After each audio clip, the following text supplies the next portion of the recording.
one, and we're live. So here today with Professor Ricky Gillen, who's a black belt in Brazilian Jiu-Jitsu, and you're the proprietor, the owner of Gracie Barra Glasgow. Is that right? That's correct. It's good to be here. So how's things? Awesome. Good. How's your week going so far? As always, every day's a new challenge, you know. Yeah. A new experience. That's the philosophy right there, isn't it? Absolutely. Well, the gym's looking good. Thank you. Yeah. There's been a lot of hard work getting into that recently. Yeah. Who's doing all the painting? Me. You. I'm doing everything. Yeah. I'm doing everything for the janitor, to the professor, to the reception, everything just now. Yeah. Even this hoodie was white. Yep. We painted it red. Even it's been painted red. Yeah. Well, it looks good, honestly, man. I've been doing well, and I'm the worst painter of all time. I was the worst painter of all time. Yeah, you're an expert now. Apparently, I'm getting a lot of compliments and all that stuff as well, and things, and job offers and all that stuff. So it's not bad. So it's all good. Yeah. If the Gracie Barra shuts, I'll be on hire. Yeah. Well, it doesn't look DIY, like it's going to shut. It's getting busier and busier. Yeah. Well, it's getting. I mean, something I've noticed as well is it's certainly getting busier and busier. That's for sure. Yeah. I think obviously, for those who don't know, like I came. When did I join? I think that's nearly 2 years or something. I've been there now, and I came along initially just wanting to do kind of no-gi stuff, and obviously we started off doing privates, and I've just seen the school, like I started going to more classes. I've seen it getting busier and busier. It's such a good bunch of people there now. That's good to hear. I think it's got a really good core bunch of people that turn up regularly and have got the right attitude, because that can easily go the other way in these kind of places, you know. But totally. I've been enjoying it. That's good. Sure. That's good. Yeah, Gracie Barra in a whole is not just in this country, all over the world. It's getting massive. You know, it really is, and it's well deserved as well. It's been a lot of myself personally over the last 10 years. Building the brand over in Glasgow, early on it was a bit of a challenge, but now everyone taken on board all over the world and been unified and disclosed. I think there's about 800 schools now or something all over the world. Yeah, and that's massive. It's awesome, and they're all following the same like guidelines and curriculum and ethics and all that stuff as well and things. So it's like one big massive family and all that stuff is really and we like to implement that in the gym.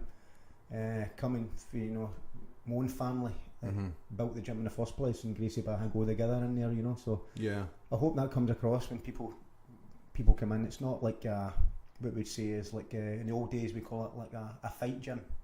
Now it's more an academy, which different principles, different rules obviously, but also brings a different mindset, a different environment, a different level of even anger management and all that stuff as well in these places, so over the years we've done really well to control that and make it a place where everybody can come in and train, not just like fighters and competitors, but like just your average person, like for Costa coffee, them. What do you think's the main kind of? But if you were to kind of take out of 100 people, what's the main reason people come and do jiu-jitsu? Most people come for like an alternative way of getting fit. Really, I mean that's the main thing. They get bored in the regular gym, and they like to. They try to set themselves goals that sometimes is a wee bit unattainable for them. Okay. Because they're in the gyms and maybe they don't see themselves as like a bodybuilder, and they're surrounded by the bigger guy. Yeah. So I think the Brazilian Jiu-Jitsu in particular gives them like a grading system. And goals along the way that every other person is following, so they see them doing, they feel like they're on board with everyone else's vision of their goals. And I think that's the most important thing, and you get the physical side of it as well, and the goal setting together. That's how most people come in and stick it a lot longer as well. That's getting more and more popular. And obviously UFC and all the surrounding stuff, it's still got the element of jiu-jitsu in it. So it's still well respected in that front as well. So I mean, that's so it's a lot of mainstream advertisement for jiu-jitsu online, you know, quite rightly through the UFC helps. But it used to be at one time it was only like people would come in and then say, right, okay man, you know, how you want to join a lot, like UFC, and I want to be the next fighter. But over the years it started to change. I mean, people were just coming in and not asking for the UFC, and that's when I started to see the difference. Like, people just wanted to say, like, I don't want to be a fighter, I want to come in, can I come in here and train just to become fit? Okay, yeah. And that's when the Gracie Barra stuff came in, because they teach like the jiu-jitsu, there's not a small fight orientated, you must compete organisation. It's totally for everyone. I mean, I've got 2 blind students and disabled athletes and kids at 3 and students at 70 and people in between. Yeah, I mean, myself. That's yeah, well, absolutely. I mean, well, I was quite older, obviously, when I started. You know, I wish I'd done it when I was a kid. You know, I think the first time I tried a bit of grappling, I was late 30s or early 40s sort of thing. But that's me been doing it seriously, semi-seriously for 2 years in the gi sort of thing. But I just wish, you know, if I'd done it when I was, I mean, it wasn't really that popular. No one knew what jiu-jitsu was when I was growing up. I don't know about you, but there was nowhere to do Brazilian jiu-jitsu. I never knew about it. Well, I don't even know if I would have done it. Exactly. You know, it's really good. I've done like both styles of jiu-jitsu. Obviously, the Japanese style, which was a third degree black belt in that. Oh, okay. And then obviously we had the evolvement from the Japanese style all the way back to the style to a different style, which was the Brazilian. So having the black belts in both and been through the 2 different journeys, you know, sometimes a lot of people ask a question, what's the difference and all that, you know, and that kind of stuff. That's exactly what you're going to ask now. You know, one of the way I answer that straight away is you didn't really get a chance to try the technique in the Japanese style. Oh really? You know, sparring? No, because it was all like strike, you know, like so it was street self-defense meant to be, you know, like you would block, you would knife hand the person in the neck, kick him in the twins, you know, knife hand him in the throat, headbutt him several times, and then go in for a judo throw. Is that now, how are you meant to spar that? You could spar with people, but I mean, you're going to take several headbutts and a couple of knife hands to the throat. So the training partners were quite hard to find. That's a difficult sell, that one. A very difficult one. but in the BJJ, you can roll from rolling. They call it, is like, you know, it's like the sparring side, so you can try your techniques and get a bit of physical contact.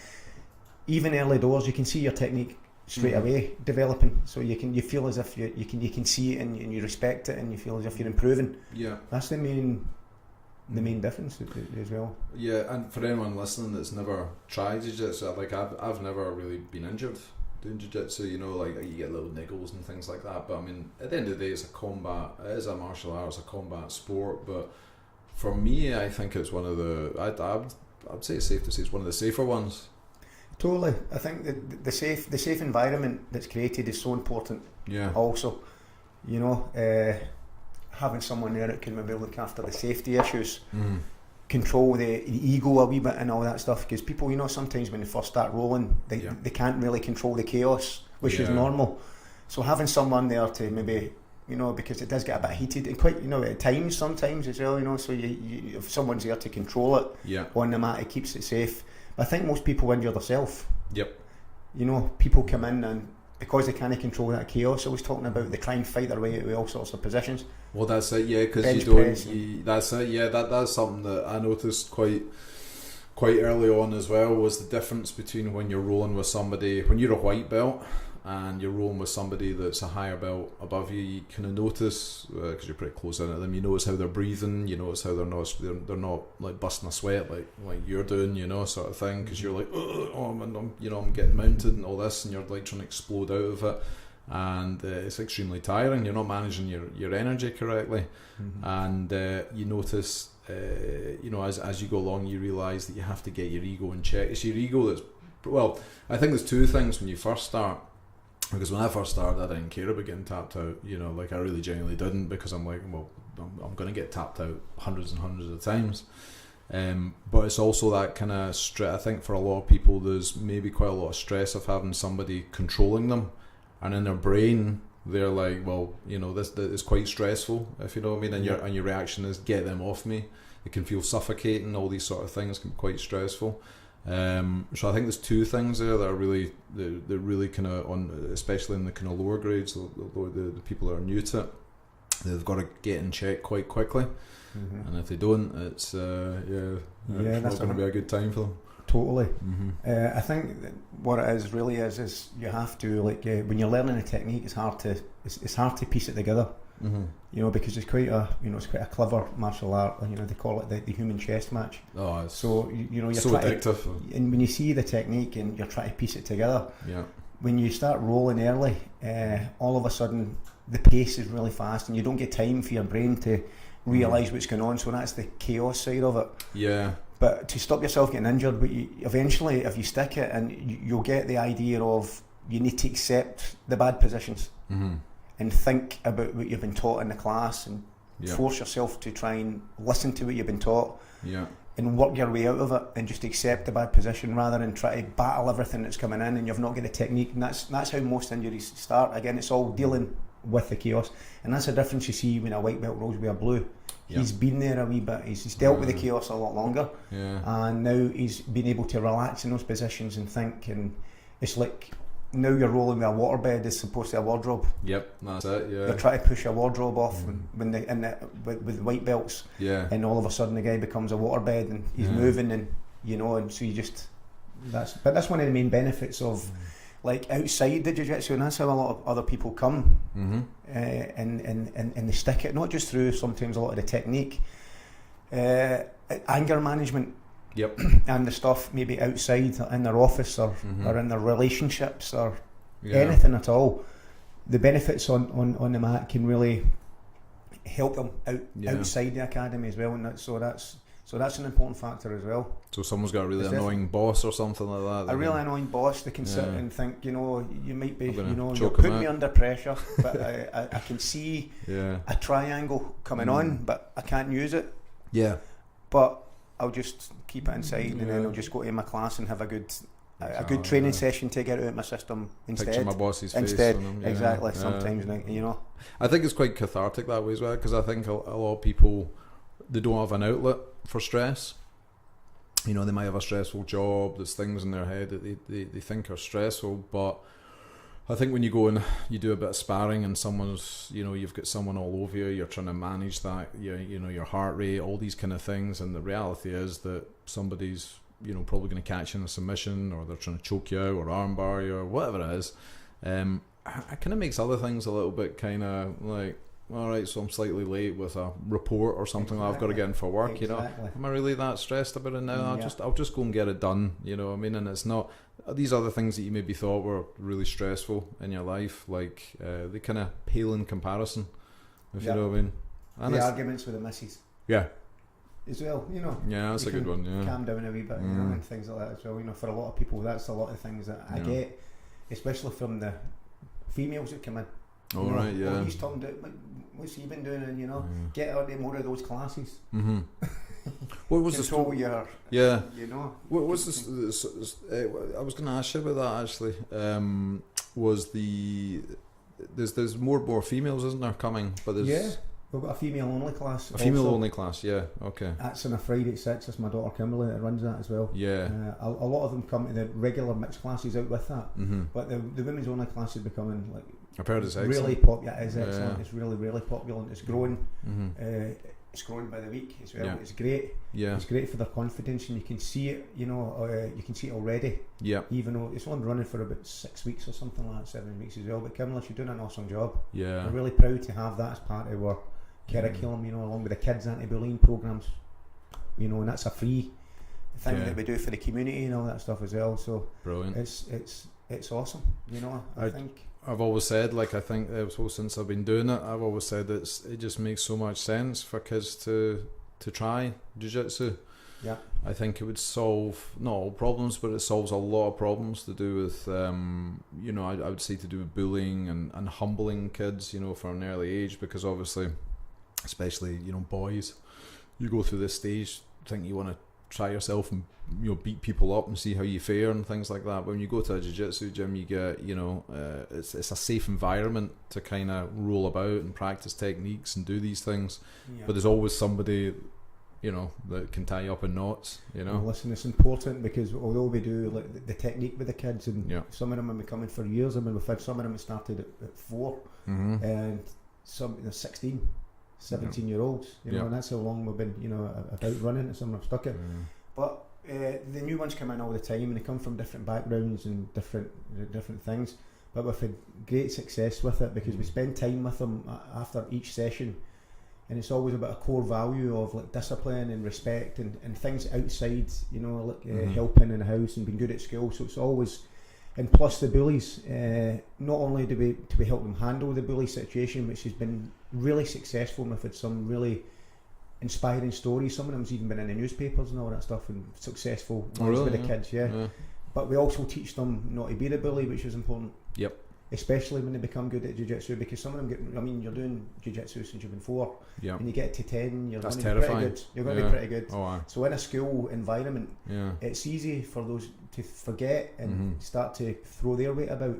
So I think bringing kids to jiu-jitsu for the parents, it makes them a whole better person, not just defending themselves, but making sure that they don't fall into that bullying idea as well. And it's worked. It's worked really great.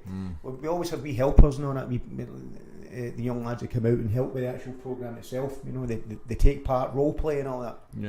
One of them, he's got Asperger's and things. So he's got a lot of anger issues, and the parents were really at their last wit with it. I mean, it was in the teachers and everything. So when they come on to the anti-bullying program, he started helping at first, and we were trying to encourage him to come out. So but after he completed it, he came in with his parents after it into the gym. We had a big bunch of flowers and chocolates, and they were really, really happy, and they were crying and everything. And they couldn't believe that he had stuck up for himself for the first time, and his confidence had grew.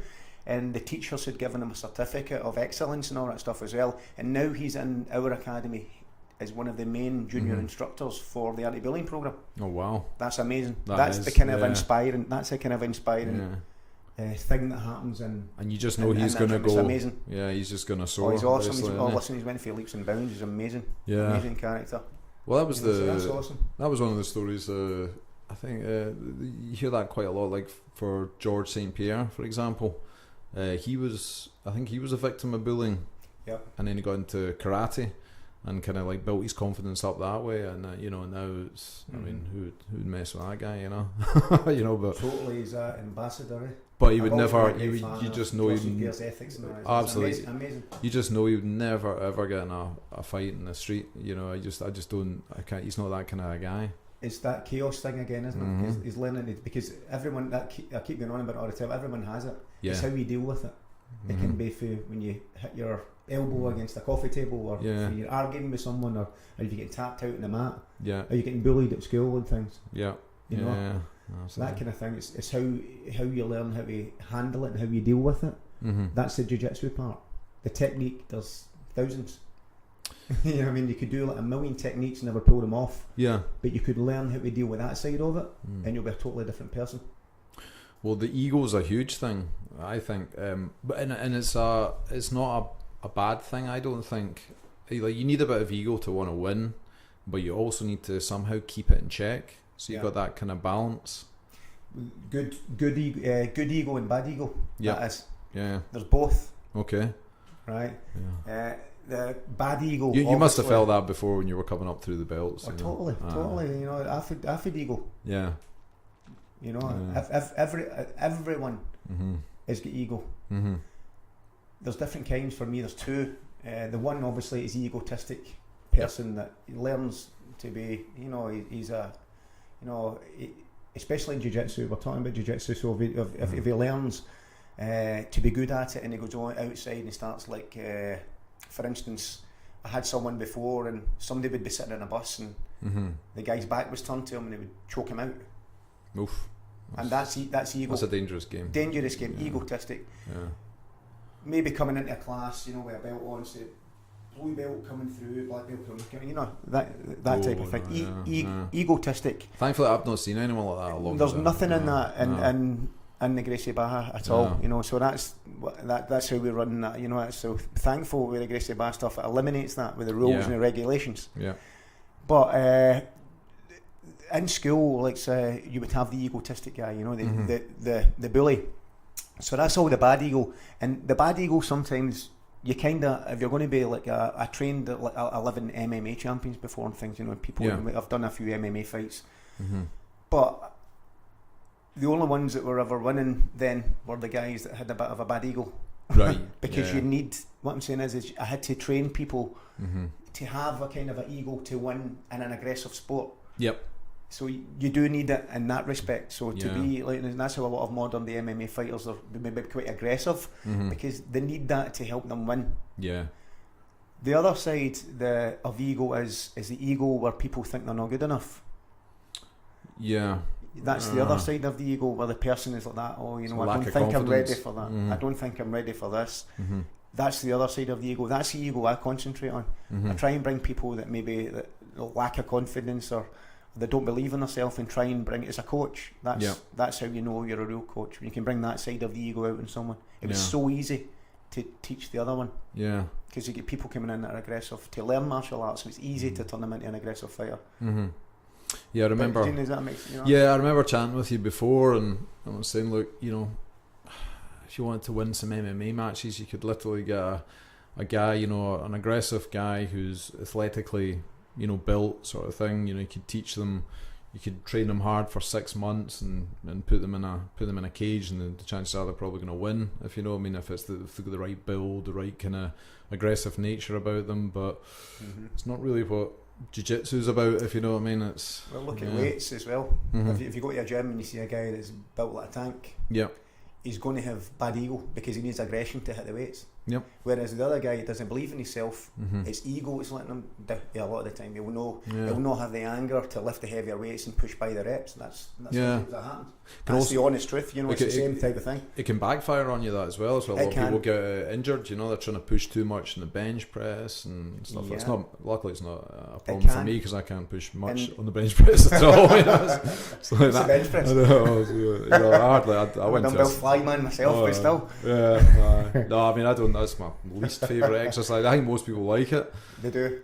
I hate it. I prefer working the back, doing pull-ups and things like that. It's safer as well, you know. You don't got a weight crashing down top of you, you know. A lot of rolling in jiu-jitsu and a small amount of weights, that'll do me. Yeah. The diet, you know, a wee bit, you know. The 5 on, 2 on. The 5 on, 2 off kind of diet, you know. Well, 5 cheat days, 2 clean ones. 5 cheat days, 2, you know, 5 minutes and 2 minutes.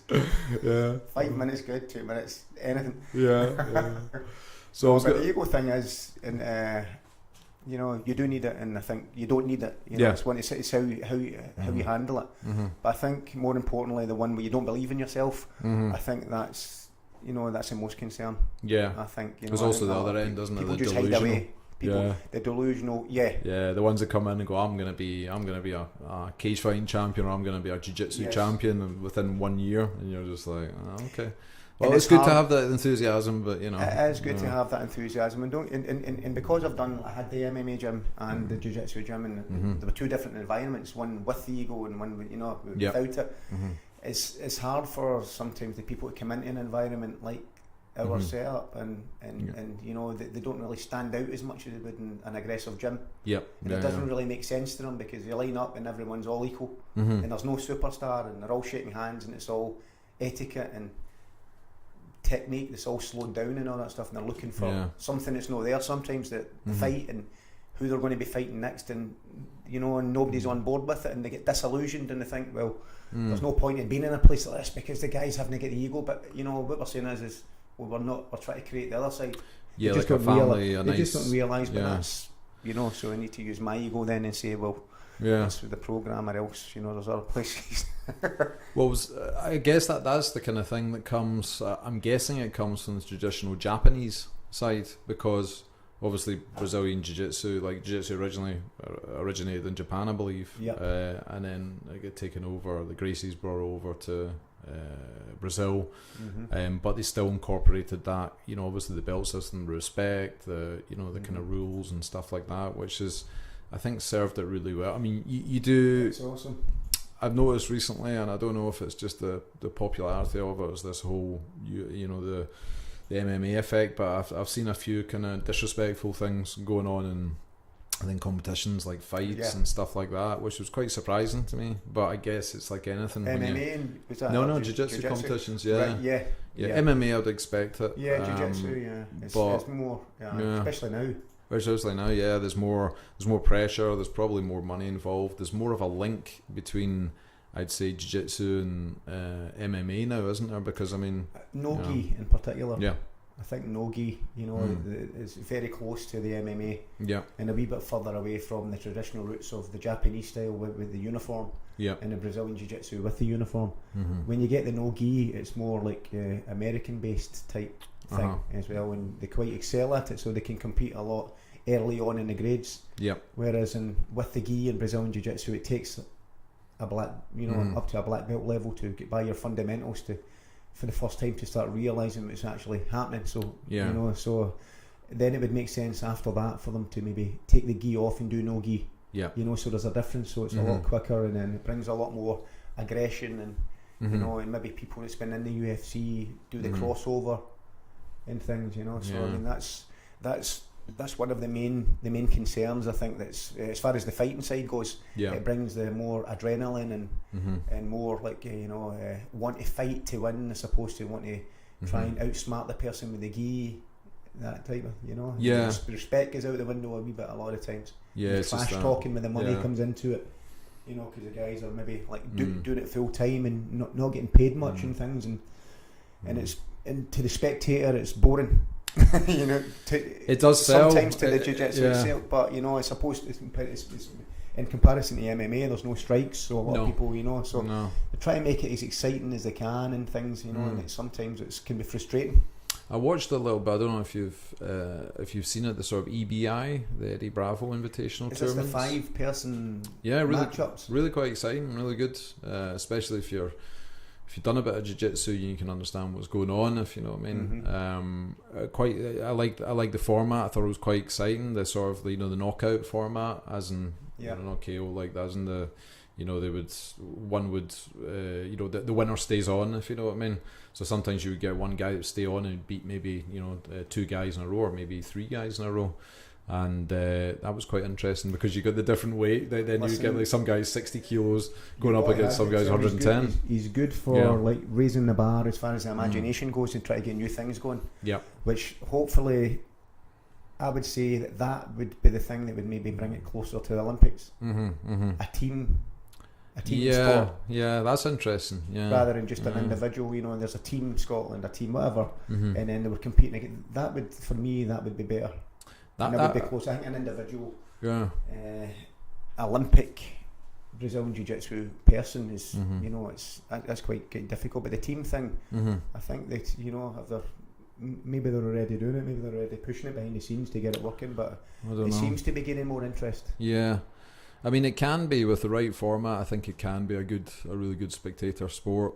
But at the moment, when you just go and see the competitions, you really got to know jiu-jitsu, because I've tried watching it. I don't know if you have tried watching it with mates that don't know about it. I've not seen it yet, but I hear a few of the guys in the gym are speaking about it. Well, and they're getting quite hyped about it, you know. So I need to go. Yeah, but trying to watch like just a normal jiu-jitsu competition with like your mates who don't know jiu-jitsu. Oh, you're terrible. It's just like they're like, what is this? You know what I mean? And you're trying, well, he's doing it. Excited, and stuff, and you're shouting.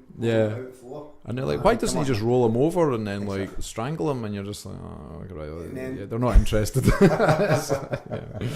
Totally. It's not it's so hard, you know.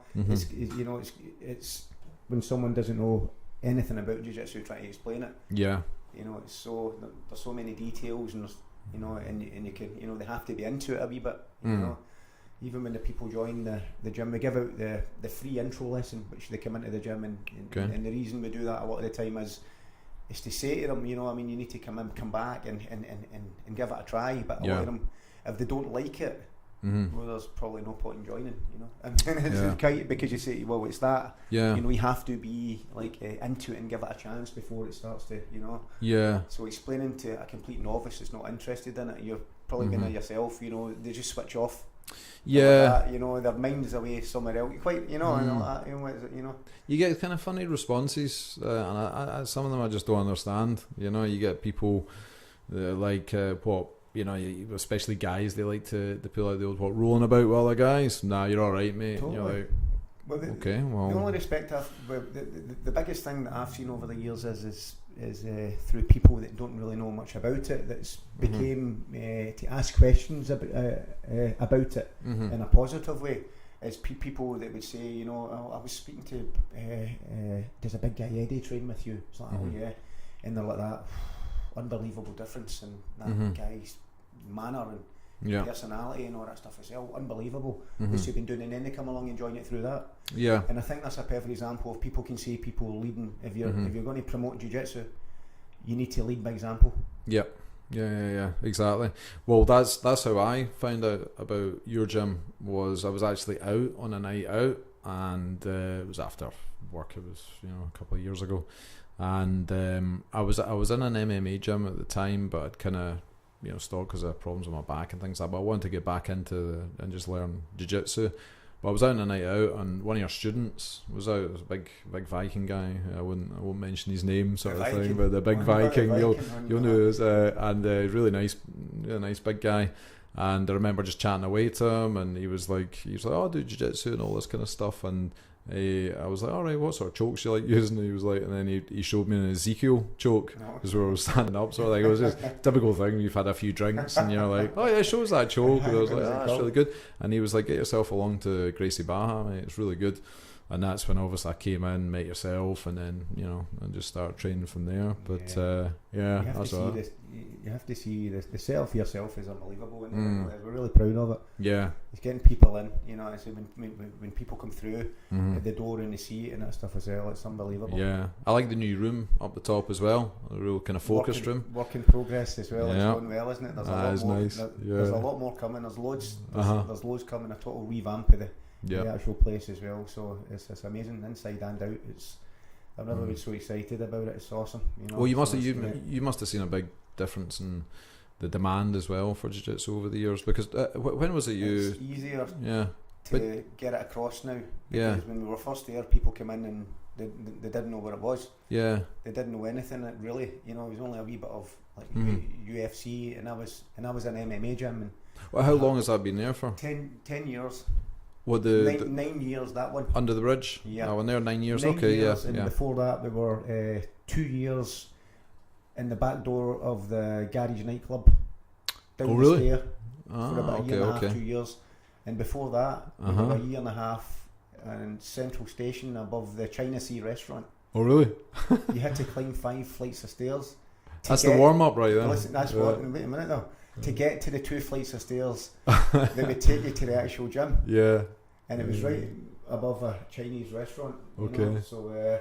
interesting smells coming up. It was interesting smells. I put a shower in it. You know, there wasn't a shower in it, so I put a shower in it, and it kept setting the fire alarm off all the time. And and every single time they used to empty the restaurant, and the fire brigade would come, and the whole customers and everything, my meal sitting would be out in the street. And this wee guy, me, I would walk down the stairs with my MMA shorts on and all that stuff. As I was like, see you, you know, they were all like, honestly, they were throwing karate chops and all that at me and everything. So that's how we moved. That's fair enough. Like, you can understand. I still go. I was in 2 months ago. I was back in, and I get served, and one of the guys had says to me that worked in it, "There's a karate guy." There's the karate. There's Mr. Karate Man. This is. What were you doing? What was the gym doing back there? Was it MMA or was it the Battlefield gym? MMA, yeah. Okay. And at that point, were you working on your jiu-jitsu, or what? How long ago was that? 15 years ago? Or? Yes. Yeah. We were still. I mean, I was obviously still doing the changeover for the Japanese stuff. So, but I took a break in between that. I mean, I was young. I was young, 36. Yeah. At the time, maybe. Yeah, I was 37. So I was That's young. late to start MMA when nobody knew about it. Ah, yeah. Because the gloves were, you know, so it wasn't what it was like now. Yeah. You could go straight in, and it was so evolved. Mm-hmm. But it was, so we'd done a bit of that. But I was using the Japanese style of jiu-jitsu in a couple of MMA fights, and I didn't really know the difference. Okay. Yeah. So everybody thought I was like Hoist Gracie, but it was a different style. Okay. So I mean, and the wee chat we had earlier on about not being able to spar it, it didn't really help, you know. So you were banging on your basic boxing skills and your a rough triangle and an armbar and things like that as well, you know. So it was difficult, but it was good. I mean, we done well enough to eventually have some professional fighters coming through and having our own show. Oh yeah, okay, yeah. Big show in Stirling, and it was really good, you know. I mean, it was like, you know, professional fighters and bringing fighters over from Sweden and Brazil and all that stuff as well. So that was, you know, that was awesome.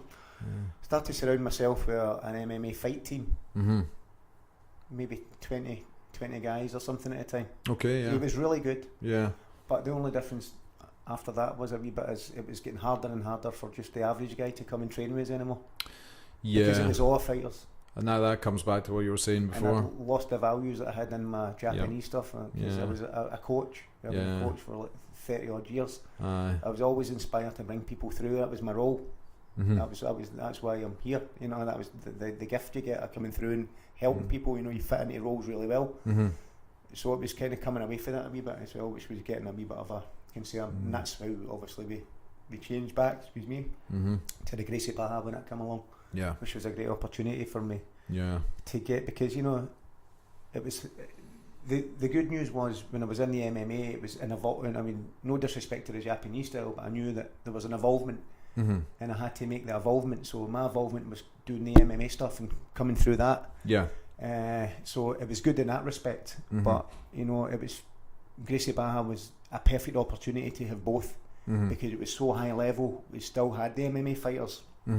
And I had the regular trainers as well, so that's how it suited me. I was like, right, you know, that's where I have to be. It brings back all the values that I had, and it brings all the modern day MMA. It's a win-win situation. Let's go back to that and tell everyone we're going to be now the Gracie Baja stuff. So yeah, we were just having a chat there about you know, the schools.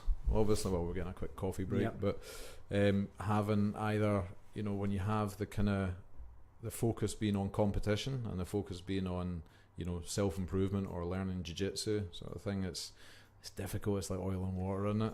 It's very difficult. My answer to that would be is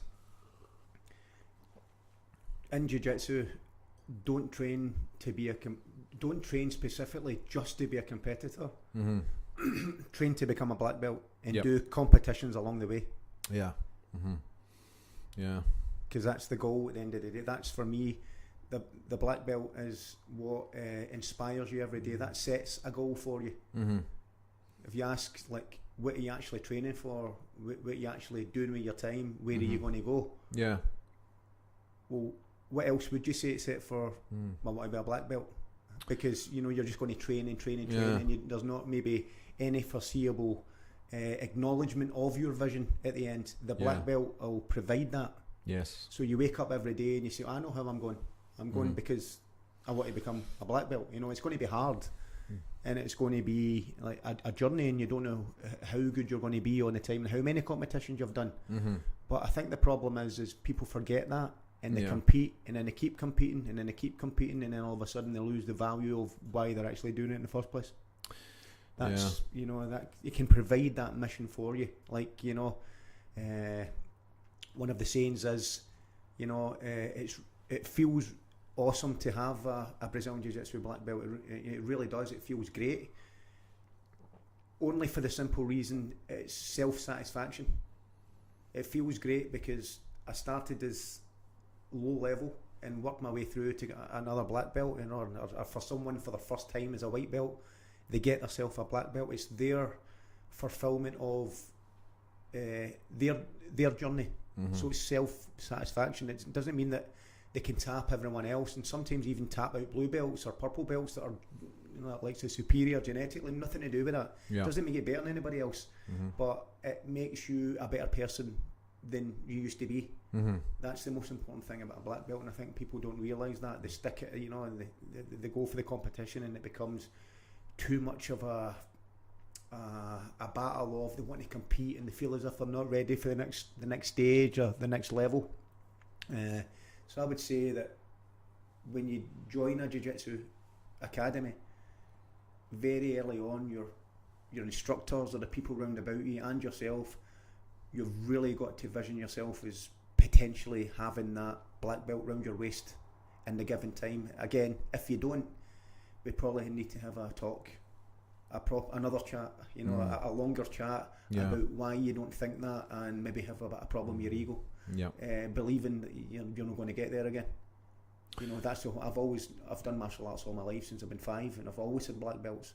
So it doesn't, for me, I don't see anybody ever different. My life appears to be, you do something, you get a black belt, and then you do something, you get a black belt, and then you do it, you get a black, and you evolve. That's all I've done all my life, so I don't see anybody any different for that. And that's a good environment to be around. And it's not like to say, oh, I've got a black belt, I'm better than you. There's another fulfillment of someone that's set a mission and stuck it. Well, that type of thing. Yeah, that's. I mean, I heard this stat that it's basically 90% of people drop out before they get their blue belt. So if you get your blue belt, you're in that 10% of people that stick it out, and then obviously from there, the stats get even lower and lower and lower to a point where that's the competition side. Yeah, because people feel as if they've not done enough competitions. They've not got enough medals. They've not got this. They've not got that. Or that blue belt's better than me. Of course you're going to be better because you've got limited skill. As you do something longer, you become better at it, obviously. So when you've only been training for a blue belt, you've only had it for a year, which is, it's good. I mean, that's, you've come through all the white belt stuff and you've showed that you're going to stick it. But the blue belt was only the first stage of you're going to get your mission. And what was your mission? Black belt. That's everyone's. So it's pretty lame and pretty early to start chucking it. Of your first goal is meant to be the black, and people are highlights, so it's a different wavelength altogether. People shouldn't even think like that, and they put too much emphasis on a black belt. They think it's something it's not, and it's just their journey of setting something for themselves that they're going to get. And the blue belt doesn't even come into it, so it's a case of, right, get to the black belt first. The blue belt shouldn't even, and a lot of people, especially maybe in the past, in this country in particular, because it plays, it's a wee bit of catch up. It's getting there. They see the black belt mission I'm talking about at blue. They don't even, it doesn't even, and again, it's a different wavelength. They're talking about blue, you're talking about black, and you're trying, Does that make sense?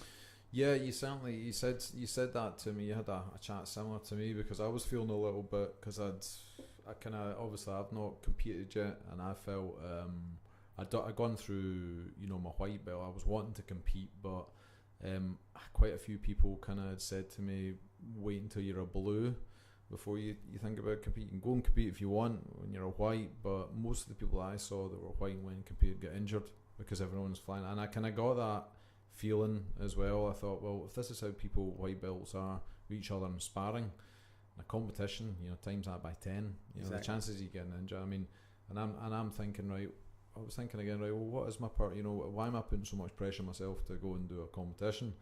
There is no, there's no pressure other than the pressure that you put on yourself. But I remember you said to me, well, why are you doing jiu-jitsu? What was your original goal? I'm like, well, one day I want to get a black belt. And it's like, well, there you go. Exactly. Competition will come, if you want it to. But if you get a black belt, does that mean you can't compete? No. Well, there you go. Yeah. So you get a black belt and compete along the way, which means that even if you didn't compete to get a black belt, you could still compete as a black. Yeah. Whereas if you chuck it at a blue, you never know, you could have went. Yeah, I think everyone's got different reasons. Some people like to, some people don't. It's not wrong to compete, obviously. I mean, it's the guys want to do it. Yeah. But it's wrong to forget about becoming the black belt and becoming, your mission ahead and your goal, basically. Forgetting all about that and continue to compete, and then all of a sudden, year after year, I mean, maybe some people get stuck at a blue belt for like 8 years, 6 years. Yep. Whereas you should be getting to a black belt for white in 6 years. Yeah. Maybe a bit of sandbagging going on as well. I think total sandbagging sometimes we can happen. Yes, especially coming from a promoter. Yep. I mean, I know the situation. Yeah. I used to promote fights, you know, so I know the difference. That's another thing that kind of sort of, you know, it plays in my head a little bit, because I remember seeing last year this photo on social media, and it was Khabib Nurmagomedov, who's, let's be honest, he would smash 90% of probably black belts out there in grappling competitions, and there was a picture of him doing jiu-jitsu with his white belt on, you know, the 3-tab white belt. Yeah, you know, and you're well, like, that could be your, you know, that could be your first opponent in the first exactly. round. I'm sure I'm sure I recognise that guy from somewhere. Yeah. No, I think that's a fair point. No, because not that I'm saying he's going to do it, but you don't know who you're going to get. You're going to be rolling against, basically. No, totally. Yeah. But I mean, the point I was making was about the competition for the white belt to the blue belt. Yeah. If you stick it long enough and you're working through the gradings, you know, people that stick it that long become skillful. Yep. Which means that when you do compete, you're going to be competing at someone your own level that stuck it long enough to develop some good mindset and some good skill. So from the white belt to the blue belt thing, it's only a year. Sometimes it's not their fault. I mean, they've just not developed the skill, so they're getting in for a fight. So it's a fighting tournament, and you've not really got the skill to handle it. And sometimes you can get mixed up, and you can fall in love with that side of it and forget where you would have been in 5 years' time. Yeah. So you just get involved in the ego and the quick fix, and it takes you away from it just because the guy's beat you in a competition. Yeah. You know, so that's the only thing. And you don't know who you're going to get for white belt to blue belt. The guy could be a black belt in judo. Yeah. It could be 9 MMA fights. I mean, I used to have MMA fighters, and some of them had 6, 7 pro fights, knockouts, submissions. Yeah. I put them out as a white belt in a BJJ tournament. Well, there you go. Yeah. And some of the people want to compete after 3 months. I know, it's scary. That guy's not going to win. No, he's not. And then when they do not win, they come to me, the professor, and they say, "Well, what are you doing putting that guy in?" Say, well, he's still a white belt. Yeah, so if they just wait just a wee while longer, and you put them in the right environment, then they're only going to get beat with skill and a better person. Yeah. And they're going to learn, but it's not going to be through they're not ready for it. Yeah. Yeah. Interesting. It is interesting, yeah. There's so many, I guess, as well, there's so much politics and things like that go on in these competitions, and, you know, you got to know the rules as well, you know, because it's quite different from, I mean, I don't know, like I was having a wee look at it, you know, and you can pretty much win, well, from what I've seen, you can win a lot of bouts simply by passing or trying to get past someone's guard and floating between half guard and mount, half guard and mount. You could pretty much do that. Okay, it's not gonna you know, lead to you're not gonna be known as an exciting fighter. I think but you're gonna win on points. There's so many rules. Yeah. And the IBJJF is the biggest tournament, and that's the one where if you have a low level tournament, you'll go with a high level tournament rule set. Yeah. You know what I mean? So, for instance, if you're having like a MMA fight night in Glasgow, you'll try and go by the UFC rules almost. Yeah. To make, you know, so you'll have that kind of idea of the rules, you know, are unified. Yeah. You know, but the difference is when you're early and you're competing early, you get mixed up with. I think you can get mixed up with too many rules. You start thinking about how many points do I do here? How do I do this? How do I do that? And you're forgetting your jiu-jitsu is not really at that level to handle all that, and you forget how to pass a person's guard. You know, you forget that you're just there to pass a person's guard. So if you just concentrate on a technique, a basic technique, and just go and do that, and then let the points take care of themselves, the jiu-jitsu takes care of itself early on. Once you're a bit more experienced, you can start thinking about how am I going to win with an advantage, or how am I going to try and I'm almost past his guard, does that count? You know, and it's a wee bit more intricate. But early on, basically is you're going to pass the person's guard, hold them down, mount up the basic points or submit the person, and it's down to athleticism, because a lot of them haven't got the time on the mat. Yep. Yeah. Unless you're coming up against a judo black belt, you have the 9 years in judo on the mat. Yeah. So you're coming up against a physical person where you've not got the skill yet to deal with that. It's like doing jiu-jitsu for 2 months and saying, right, you're going to get mugged on Saturday against a big giant man. You've got to use your jiu-jitsu to defend yourself. Like, I've only done it for 2 months. That's the difference for the competition. But if you've done jiu-jitsu for 2 years, you say, I still don't want to fight the big guy. Yeah, but still run away. I would rather do it now than then. Yeah. So it makes sense. No, absolutely. Yeah. And you've also got, like, you know, some people perform better under pressure, you know, under these competition kind of settings. Other people don't. Yeah. It's there's a lot of different variables and stuff going on. You've got exactly. I think when you get up the grades and you've stuck it, and then you're thinking about competition, you say to yourself, well, why is the guy asking to do competition now? He must be doing it probably for the right reasons, because he would have asked for the wrong reasons a long time ago. That makes sense. Yeah. You know, so you start to see yourself, well, maybe there's a guy that's, you know, thinking in the right, you know. You've sort of tried and tested all your techniques against lots of a variety of different people, different body types, different you know, cardio. Like, you know, you get some cardio machines out there. You get other guys that are quite slow. You get fast guys. All these kind of, you've tested, you know, your skills across a variety of opponents, and you're thinking, I want to see how I do in competition. Yeah, that makes more sense. And some of those me, guys, you know? and some people would still go though, and still maybe not be able to pull the technique off. And what happens there is some people go and they become like a deer in the headlights. They get they get performance anxiety, which is normal. But a lot of people misunderstand that about, you know, when they see someone doing that, they'll think, oh, he's not cut out for it, or he's afraid, and the first thing they'll think, oh, he's not getting the bottle. They don't realise that the only reason that they're getting performance anxiety is because first it's a time. You know, they're cutting out the time. It's like, you know, like you're going to make another cup of coffee, JP, but you need to make it in 20 seconds. Or else, you know, you're not getting back to the gym. You'd be like that, right? That's going to be a very hurried cup of coffee. Whereas if I'm, you know, I mean, that type of thing. So you instantly put yourself under pressure with thinking about the time. So, but again, sometimes people can never handle that. But if they're doing the journey that we spoke about and they're a wee bit higher up the gradings, they'll still go to black belt. They'll accept it and they'll realise it. Early on, they'll think, oh, I'm not good enough for it. That's the ego thing again. I'm not good enough for it. I'm going to chuck it. Does that make sense? You know, so it's that whole thing. And then you can fix it a wee bit more with him. You can say, look, there's nothing wrong with your technique. And he'll tell me about that, you know, I'm getting the performance anxiety. You know, I have it with people like really close to me as well. They'll get the performance anxiety, but they're really good, you know, things. The higher up the grades and the more they've been training it, the easier it is obviously to fix, you know. And it might be, you know, it's like, you know, it's like having an employee or something as well, and they're maybe just doing something slightly wrong. The more they've worked with you, the easier it is to fix. You've got this understanding. The early on, you know, sometimes it's pointless telling them because you know they're, you know, does that make sense?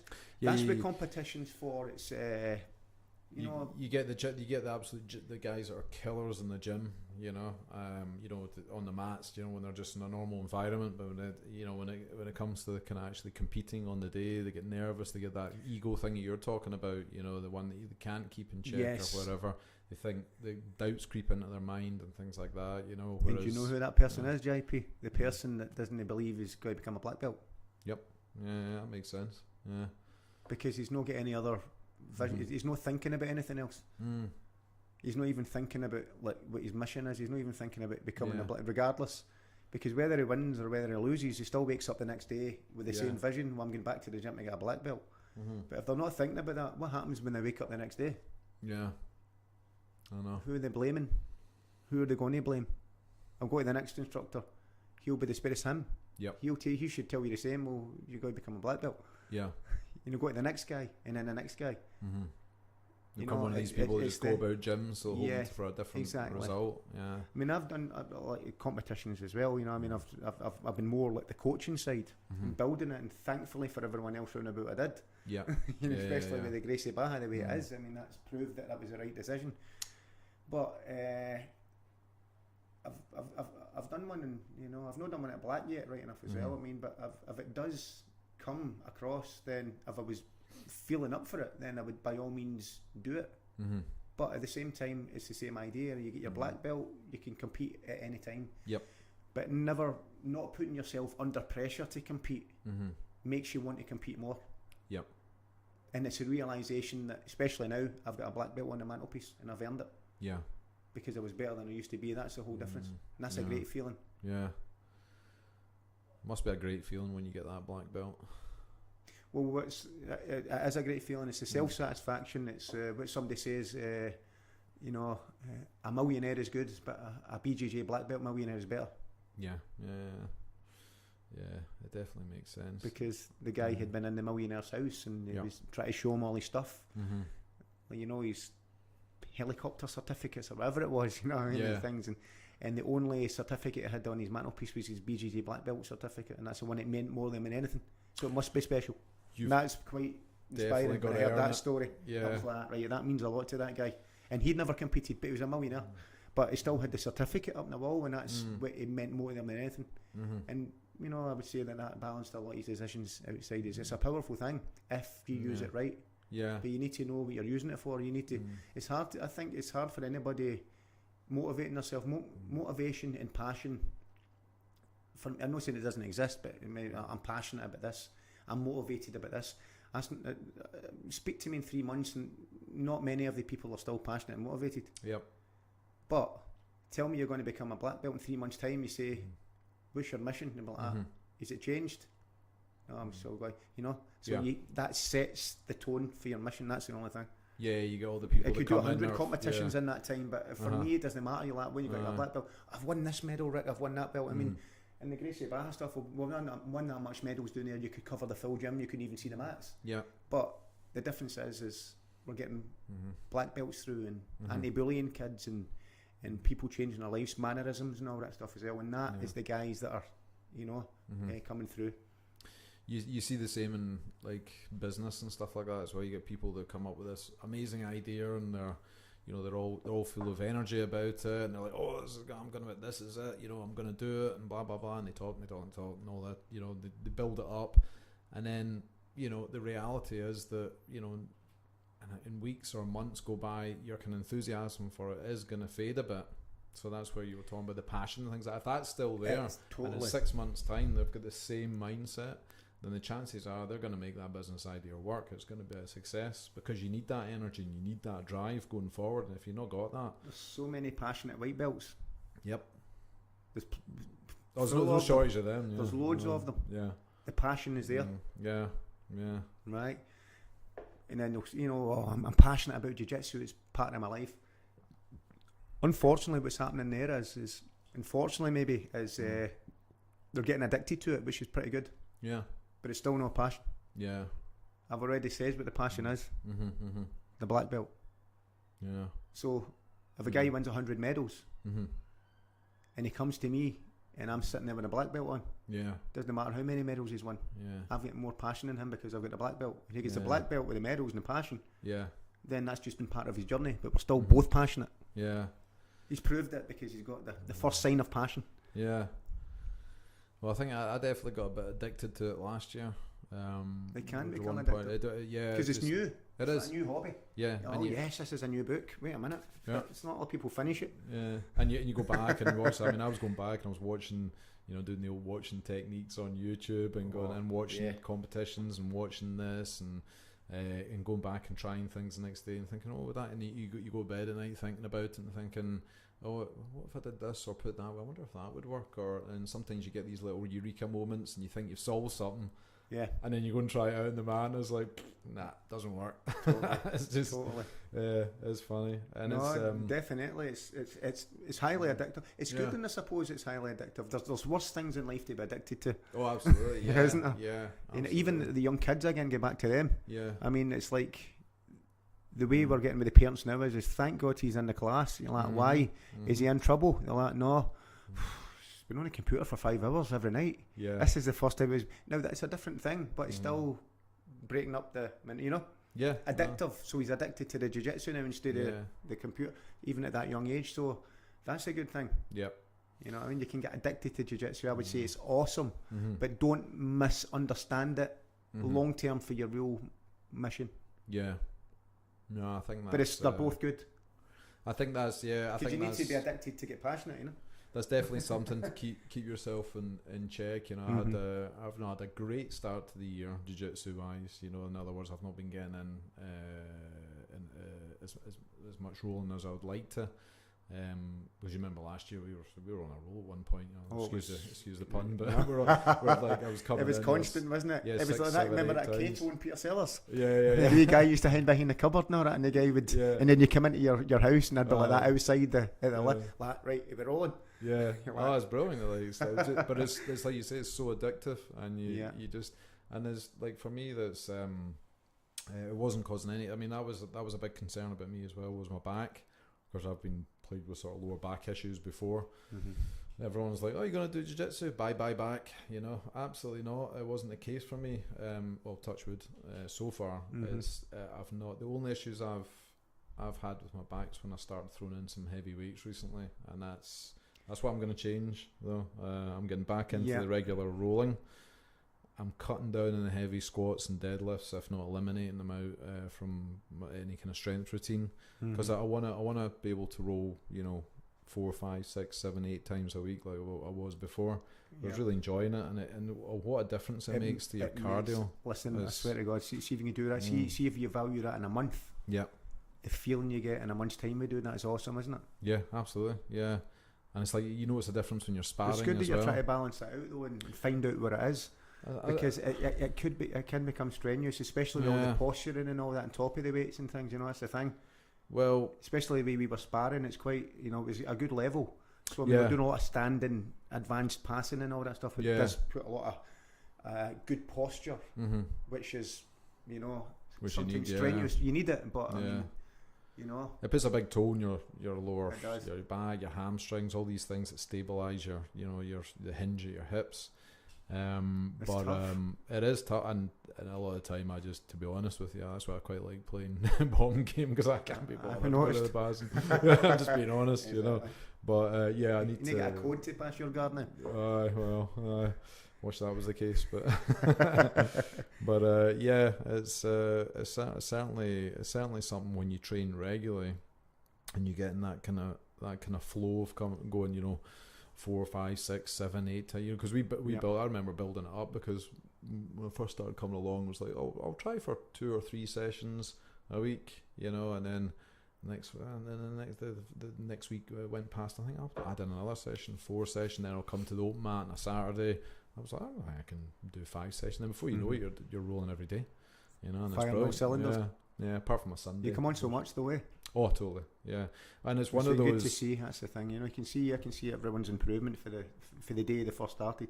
Well, it's awesome. You know, so it's definitely one. I think that's what makes that black belt goal so sweet as well. It's one of those martial arts that you know, that saying, the mat doesn't lie.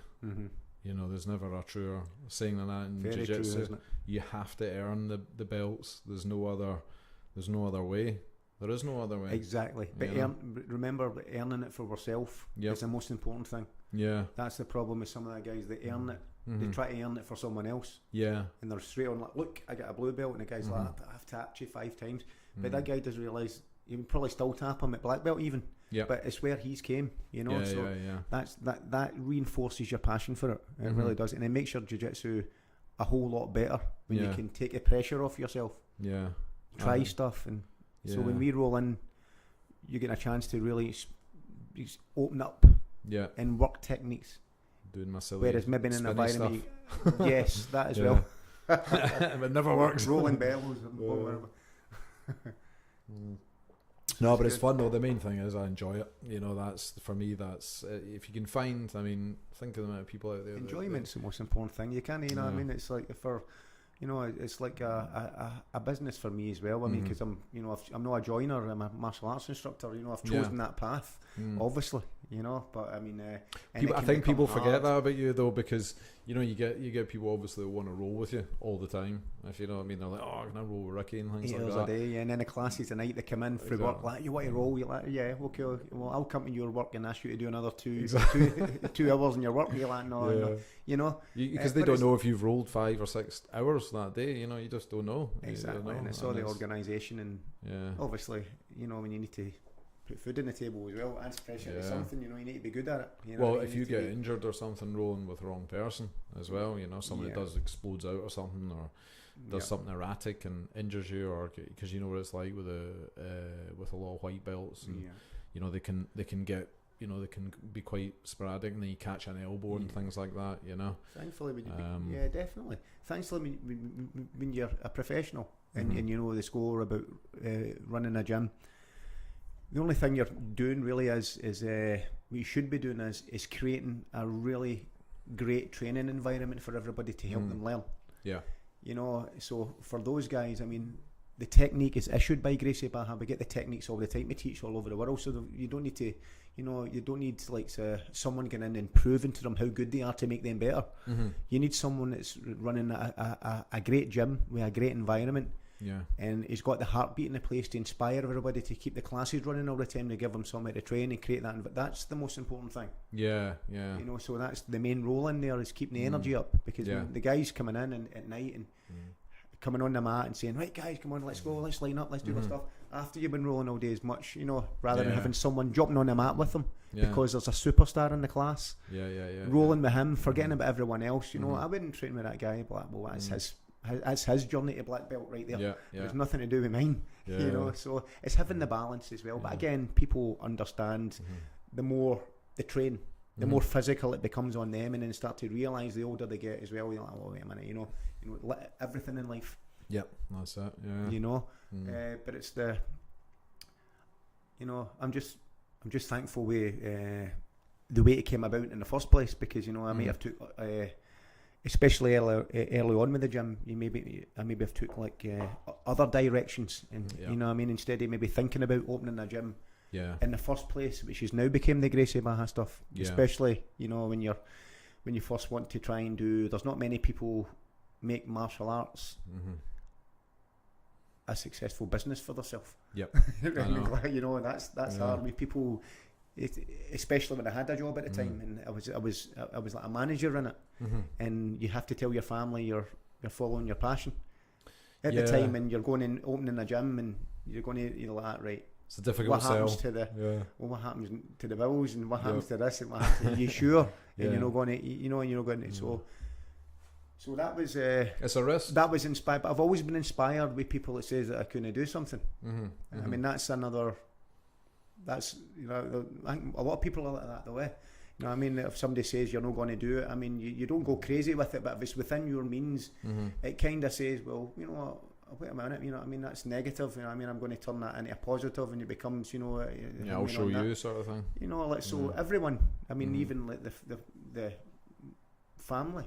You know what I mean? It's especially because when you do things like that, it's always the people closest to you is the first ones, obviously, to talk you out of it, isn't it? So they're Bruce probably Lee's worried about you. Yeah, they're concerned. Yeah, exactly. And the concern is the most important thing. But sometimes it's not just concern. It's like, oh, there's Bruce Lee going to open a gym, you know, in the city centre, and he's deluded, and he's this and that. So when you get the gym in the city centre, and it does, you know, you're not saying that you're Simon Cowell by any means, but it makes all the from my point of view, I've done well. Yep. You know, so absolutely. It's good for me. Yeah. It's inspiring to me. You know, that's the most important. So in my world, I've done awesome, and it's helped a lot of people. So it's great. Yeah. So to have that feedback and prove them wrong in the first place, I came into this business where I had already come over all the negativity in the first place. Yep. Yeah. You know what I mean? So I was like, well, if you're on, people don't think that you can do it. And while I was working as well, and I was still working at the time when I had the gym, and I was getting it going a wee bit before I officially moved into city centre. You know, because I was like, right, if this keeps going the way it's going, because people were coming to the gym all the time, you know, like from the work. Yeah. I worked in a big factory at the time. Yeah. And a lot of the guys in the factory, there was a lot of employees in it that weren't doing much with their life.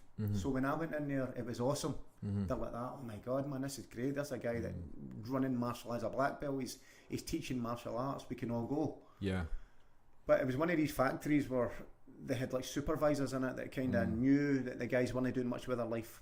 Yeah. So there was a lot of bullying going on in there. There was a lot of like, you know, you're doing this shift, and you're going to, you know what I mean? And the guys were kind of used to it. Yeah, definitely. Yeah. But I was the guy, the live wire, like the supervisors didn't really like at the time, because they're like, right, oh, he's taking your shift away. And I mean, we need to organise our shift. They've got something outside the work for a living. But there was a guy in particular who was really bad. You know, he was one of the main gaffers, and he was ultra jealous of the fact that people were coming to train. Every time we had opened a club, and the training session was for 7 to 8, he would go to the union and everything and change our shift for 8 to 9. Yeah. And you're like that, right, okay, right, we'll change our class back for 8 to 9. He would change it and then for 6 to 7, and he was going out his way deliberately. And he had me in the office all the time, and he actually eventually is like, look, this is not on. He says, you'll need to choose between your work and that stupid thing that you're doing. A stupid thing. I was like to myself, wait a minute, you know, I have to tell. So I got my wee picture in a magazine one day of some fight thing I had, MMA fight thing I had done. Yeah. And that stuff, and it was only a wee thing, but it was not bad. I was in it at the back, fighters only or something. It was awesome for me. And then everybody was like, oh, you know, I'd be like a celebrity, and he was the kind of a guy who's like, okay, at least you got a mention, eh? Yeah. You know what I mean? That kind of guy. And then he came to one of my fights in Maryhill and that stuff as well, and he was being pure negative about it. So he ended up getting me back in the office and really threatening to sack us all and all that stuff. So I ended up making a decision, not just through that, through other things of trying it, and saying to my missus, look, no, see, you know what it is? I says, I'm going to go for it. Yeah. Completely going to go for it. Yeah. And I'm leaving the work. I'm working my notice, and I'm going in and I'm telling them that I'm going to open a gym in the city centre. Oh, it's on it, right? And what happened was, I left eventually and that stuff as well, and they set it up and it started becoming a wee bit more successful. And apparently some of my mates that were coming in were still working with him, and he was still the same guy. Yeah. But anyway, what happened is that a few years later, apparently he get the sack through something. And I had I've got like I get gas delivered now again in my old gym. I used to get bottles of gas coming through. You know, the guy delivers the gas and all stuff as well. So one day the gas delivery came a few years later, and I couldn't believe it. Who was delivering the gas? It was a very guy. Him. Yeah. He delivered the gas to my gym, and he's like, "How long have you been working here?" I was like, not long. And I was like, as well, and he's like, oh, I says, my hingme's into all the bare knuckle stuff and all that, blah blah blah. And I says, this is my place. I says, I've been hingmate for a wee while. I was like, it's it's an arch, right enough. You know, get better than that, and that kind of stuff as well. But it just shows you, though, the bottom line is, though, you get sacked for there as well. You get done for fiddling out of the place. You get sacked. But the moral of the story is there you go. So that's a guy that I made the decision with ends up delivering your gas. Well, that's it. So that's another claim. That must have been. That was a good feeling. Well, it's validation, because isn't it? Because he was a bit of a dick at times. Was, I know. But yeah, it must have felt. It felt sweet. good because that was a risk, quite aggressive, though. Especially when my kids were all young at the time, and he's threatening you with your job, and you're going home and you're flustered, and and you're trying to build something, he's trying to take it away from you. Yeah. And then all of it, but that was a sweet day. I think if you can use stuff like that, I mean, most people I've met that have built businesses, they've had a bit of a chip in their shoulder, because you need something that's giving you that drive to the kind of, I'll show you. If you know what I mean, I'll show you that I'm good enough. You're saying I can't do this, or you suspect that they think you can't do it. It's gonna fuel you even more, to get that energy to make it work. Yeah. And the local community was Gracie Baha will never come to Scotland. It's too big. Brilliant. Well, it's here and it's thriving, and it's just a start. Yeah. Because you want to see what's going to happen next. It's unbelievable. It's growing all the time. Well, what's the plans? Have you got anything you can release, or the plan is Ricky Gillen exclusives? Not really. I mean, it's just like it's just that we're just happy that it's got to this stage. Yeah. So far, and with the global army of the Gracie Baha schools, it's becoming a lot more closer together, so I'm going to be working a lot more closer in with my own professor, and getting across to some of the regional meetings with the higher graded guys and all that stuff as well, and they're going to be helping me in my journey. I try to promote Gracie Baha stuff, because it's a premium school, which is a big stamp of approval for your school. There's 3 different levels. There's a training centre, an official school, and a premium school, which means it's the highest level of Gracie Barra skill that you can possibly get. So we're almost at that level. Think about another week or two, we'll be passing certified for that. So that's been awesome. It's been a lot of hard work that goes into that. That brings reputation throughout the whole world.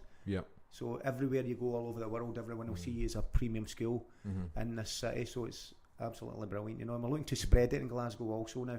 We're looking to maybe get it in a few other communities, maybe another couple of schools in Glasgow, to make sure that Gracie Barra is for everyone in the city. We're looking after the whole city, and just continue to bring as many black belts as we can. I've got one of the first ever Brazilian Jiu-Jitsu black belt guys coming through, and there's another couple of brown belts, and I've got 12 purple belts now almost coming through. Well, I've got like 8 just now, and I saw some promotions are they? Loads and loads of blue belts as well. So I mean, we're doing well. You know what I mean? We're doing awesome, and I'm really excited about it. That's what inspires you. It's getting me up every morning to motivate myself. You know, because I'll be going for my second degree stripe next year as well. So I'm still in my journey. So it's awesome. So it's all good. But it's the most important thing is it's not just all about me. It's about everyone that comes into that gym. That's the most important thing, and getting that gym up to the highest, really, really nice looking. That's a mission just now, you know. So I'm looking to get brand new, top of the range mats in later on at the end of the year. Nice. So awesome, and having the walls, and I'll continue with my fantastic painting job. You know, so I'm always putting that in. You know, as long as you don't move, because it's just the perfect distance for me. I'm saying that for selfish reasons, because it's perfect for me just walking in and walking back. Well, listen, the guy that's opened that gym with me at the time and that stuff as well, was the guy that was like, you know, he told me to come down and have a look. It was in some state. He's like, look, if you can turn that into anything near that resembles a gym, he says, I swear to God, this is going to be unbelievable. And the true story, he ended up getting a promotion out in that place. Because he helped turn it a place that was like that, and it was in magazines and everything as well. The work he'd done to it and the way he turned it around, it helped him in as well. So he's quite you know, he's always thankful of the place. So I think we'll be there for the rest of our life. Excellent. That's right. You know, he's always looking in and helping and that stuff, so it's pretty good. What's the website address again for the Gracie Barra Scotland? Is that .com? Okay. GracieBarraScotland.com. If there's anyone listening and anyone's listening, definitely feel free. We get a free intro lesson, so I mean it's absolutely free. It's a private one-on-one session for 30 minutes with myself or one of the higher graded instructors. It'll take you in and let you see the history of the place, all the programs on offer, and let you know exactly what happens in Gracie Barra. Do some training with you, some self-defence, let you see what's in, have the gi on you, let you see the real progression that you can make through Brazilian Jiu-Jitsu, what it's all about, and spend some time, and then hopefully, you know, you can join up and join the family. Perfect. Male, female, kids, it doesn't matter how fit you are. As I say, we've got disabled athletes, blind students, people that are out of shape, in shape. It doesn't matter. It's jiu-jitsu for everyone. Jiu-jitsu for everyone. Totally. No, that's good. Totally. Well, listen, man, that's been great. I think we should wrap this up now. Really enjoyed the chat. That's good. Nice. Got some good stories in there. Awesome. The gas guy, nice stuff as well. Absolutely.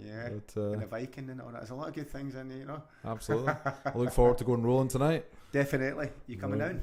I think GB3 program, that's the blue belt and above. That's another good thing. That's, you know, we get 3 different levels of programs. Remember, GB1, GB2, GB3, all over the world. That's the great thing. I mean, it's not just me that makes them up. We all do them. Doesn't matter what country you're in. Some of them don't even obviously speak the same language when they're on the mats, but it's the same programs. That's important. GB1 is complete beginner. GB2 is a slightly more advanced beginner, and then GB3 is a blue belt and above. So there's a direct understanding of safety and progression, and you know the proper structure, mission laid and structure laid out for you to accomplish your goals. Totally. So important. I think I pride myself on that. Actually. Absolutely. Right. All right, brilliant. Thanks very much. And thanks for the coffee as well. It's been awesome. Coffee all night.